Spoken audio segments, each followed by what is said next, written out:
শুরু। قل أعوذ برب الناس বলুন, আমি আশ্রয় গ্রহণ করছি মানুষের পালনকর্তার, ملك الناس মানুষের অধিপতির, إله الناس মানুষের মাবুদের, من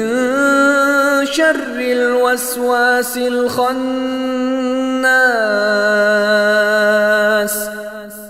তার অনিষ্ট থেকে যে কুমন্ত্রণা দেয় ও আত্মগোপন করে, الذي يوسوس في صدور الناس যে কুমন্ত্রণা দেয় মানুষের অন্তরে, من الجنة والناس